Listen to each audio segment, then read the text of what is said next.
Welcome to MB classes 6th class social 6th lesson తొలి నాగరికతలకు సంబంధించి చెప్పుకుంటున్నాం కదా. సో పార్ట్ 3 వీడియోలో చూడండి. పార్ట్ 3 వీడియోలో ఆర్యులకు సంబంధించి ఆర్యుల ప్రారంభము వేదకాలం గురించి తెలుసుకుందాం. క్రీస్తు పూర్వం 1500 నుంచి 500 వరకు ఆర్యుల పరిపాలన జరిగింది. ఆర్యుల మీద కొన్ని అభిప్రాయాలు ఎలా ఉన్నాయంటే, వీరు మధ్య ఆసియా ఆర్కిటిక్ ప్రాంతము మరియు ఆల్ఫ్ పర్వతాల్లోని తూర్పు భాగం నుంచి వచ్చారని భావం. అలాగే ఇండోనేషియా యూరోపియన్ సమూహాలకు చెందిన వారేమోనని, మరియు వీరి స్వస్థలం భారతదేశమేనని, ఇలా కొన్ని అభిప్రాయాలు ఉన్నాయి ఆర్యుల గురించి. ఆర్యుల నాగరికత సింధు మరియు సరస్వతి నది మైదాన ప్రాంతాలలో వికసించింది. ఆర్యుల నాగరికత ఎక్కడ వికసించింది? సింధు మరియు సరస్వతి మైదాన ప్రాంతాలలో. వేద సాహిత్యం ఆవిర్భవించిన కాలాన్ని ఏమంటారు? వేదకాలం అని అంటారు. తారు ఎడారిలో ఇంకిపోయిన నదినే సరస్వతి నది అంటారు.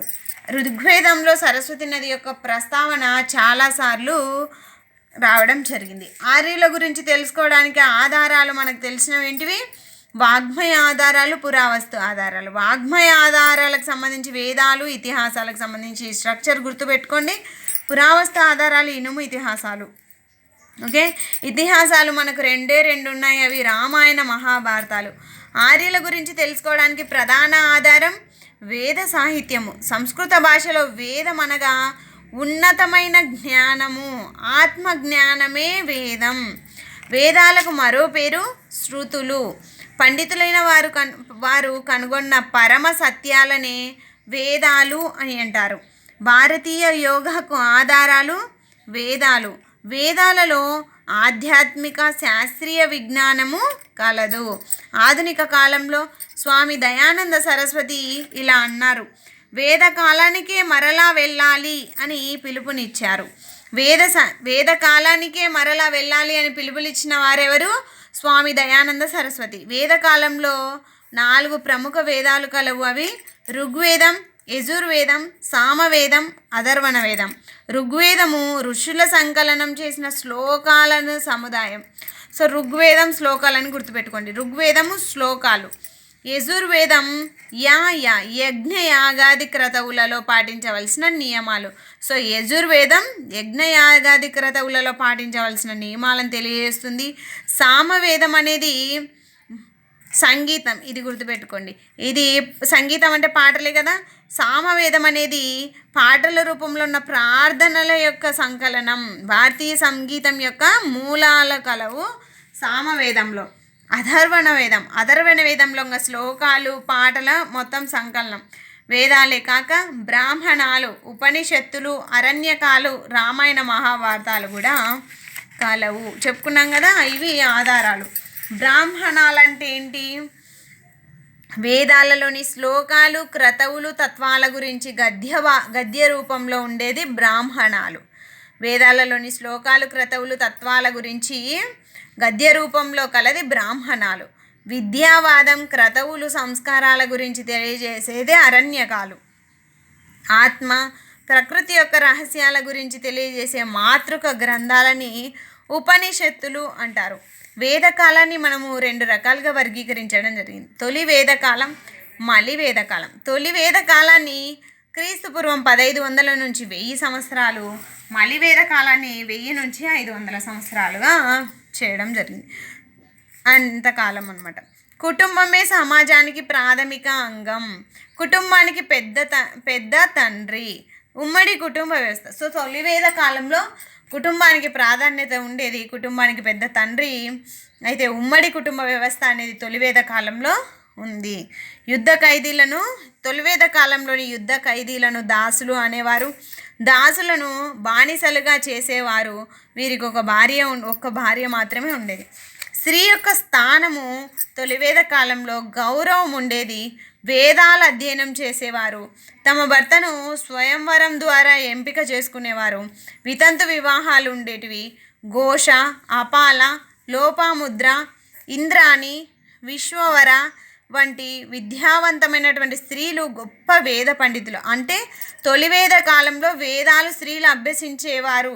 వారికి ఉదాహరణ అయిన స్త్రీలు, విద్యావంతులైన స్త్రీలు ఎవరు? ఘోష, అపాల, లోపాముద్ర, ఇంద్రాణి, విశ్వవర. వీరు గొప్ప విద్యావంతులైన స్త్రీలు. వారు తమ భర్తలతో పాటు అన్ని ధార్మిక కార్యక్రమాల్లో పాల్గొనేవారు.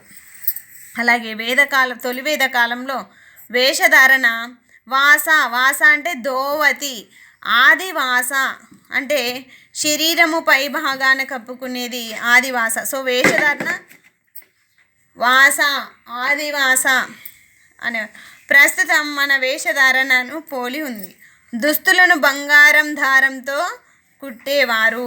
పురుషులు గడ్డాలు మీసాలు పెంచుకొని ఈ విధంగా ఉండేవారు. స్త్రీలు చెవికి రింగులు, కంఠాభరణాలు, గాజులు, కాలిపట్టీలు ధరించేవారు. స్త్రీలు తలకు నూనె రాసి జడలు వేసుకునేవారు. వీరి వినోదాలు ఏంటంటే రథపు పందేలు, వేట, మల్ల యుద్ధాలు, నాట్యం, సంగీతం మొదలైనవి. 3 రకాలైన సంగీత వాయిద్యాలు వీరు ఉపయోగించేవారు. ధ్వని, తంత్రి, వాయు. ఇవన్నీ తొలివేద కాలంలో ఉన్నవని గుర్తుపెట్టుకోండి.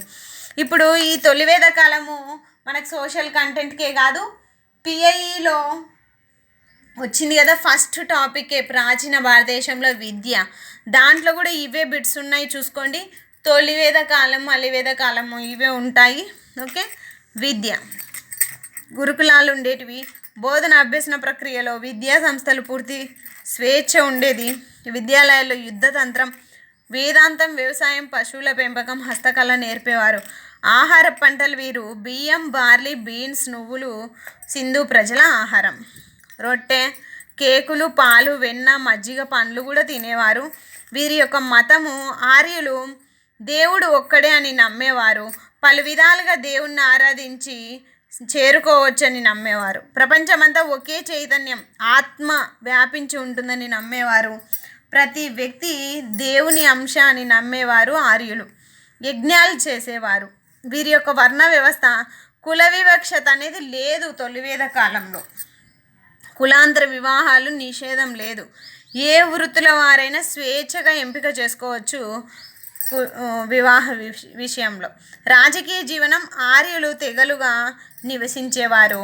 తెగలకు నాయకుడు ఆర్యుల తొలివేద కాలంలో తెగలకు నాయకుడు రాజు నియంతలాగా పరిపాలించేవాడు కాదు. ఓకే. రాజరికం వంశపారంపర్యం కూడా కాదనమాట.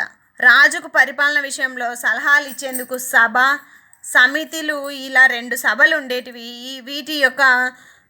వీరి యొక్క సమ్మతి మేర రాజన్ పరిపాలన చేసేవాడు. రాజు ప్రజల సంక్షేమాన్ని చూసేవాడు. అలాగే మలివేద కాలంలో వేదకాలపు ప్రజలు సింధు సరస్వతి మైదాన ప్రాంతాల నుంచి గంగా, యమున మైదానం వైపు తరలి వెళ్ళారు. ఇక్కడ చూడండి, తొలివేద కాలంలోని ప్రజలు సింధు సరస్వతి మైదాన ప్రాంతాల నుంచి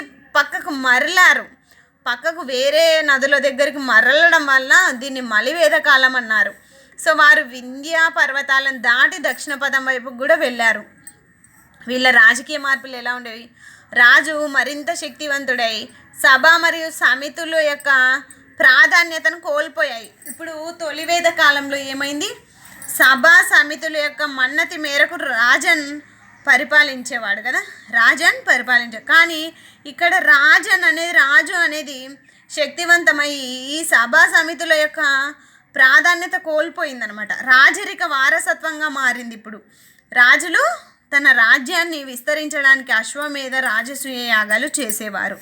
సాంఘిక మార్పులు ఎలా వచ్చాయి? ఆశ్రమ వ్యవస్థ ప్రారంభమైంది. 4 రకాలైన బ్రహ్మచర్యం, గృహస్థాశ్రమం, వానప్రస్థాశ్రమము మరియు సన్యాసము వీరి కాలంలో ప్రారంభమైంది. మలివేద కాలంలో స్త్రీ స్థానం కూడా దిగజారిపోయింది. స్త్రీ విద్యని కనుమరుగైపోయింది. వర్ణ వ్యవస్థ ప్రారంభమైంది. బాల్య వివాహాలు, సతీ సహగమనం ప్రారంభమైంది. రాజులు, ఉన్నత వర్గాల ప్రజలలో బహుభార్యత్వం కూడా ప్రారంభమైంది. ఇక్కడ చూడండి, తొలివేద కాలంలో ఒక్కరే భార్య. కానీ స్త్రీలకు కూడా ఎంతో ఉన్నత విద్యను అభ్యసించేవారు, వేదాన్ని అభ్యసించేవారు. కానీ మలివేద కాలంలో అన్ని రివర్స్ అనమాట వాటికి. మత జీవనం ఏ విధంగా ఉండేది, యజ్ఞ యాగాలు తరచుగా చేసేవారు. విష్ణువు, శివుడు, స్కందుడిని దేవులుగా పూజించేవారు. లక్ష్మీ, సరస్వతి, పార్వతీలను దేవతలుగా ప్రాముఖ్యత పొందాయి. మతపరమైనటువంటి కార్యక్రమాలు సంక్లిష్టమయ్యాయి. అలాగే ఇతిహాసాల కిందికి వస్తే రామాయణ, మహాభారతాలు 2 గొప్ప ఇతిహాసాలు. ఈ 2 ఇతిహాసాలు భారతీయ జీవన విధానానికి, కళకు మార్గదర్శనమైనాయి. రామాయణాన్ని ఆది కావ్యము సంస్కృతంలో వాల్మీకి రచించారు. రామాయణంలో శ్రీరాముడిని ఆదర్శంగా చేసుకొని ఆదర్శ సోదరునిగా, ఆదర్శ కుమారునిగా, సీతను ఆదర్శ మహిళగా వర్ణీకరించడం జరిగింది. అలాగే మహాభారతాన్ని సంస్కృతంలో వేదవ్యాసుడనే ఋషి రచించాడు. అధర్మంపై ధర్మం సాధించడం అనేది విజయము మహాభారతం తెలియజేస్తుంది. మీకు కనుక నా క్లాస్ నచ్చినట్లయితే please like, share and subscribe. Thank you for watching. All the best for your DSC exams.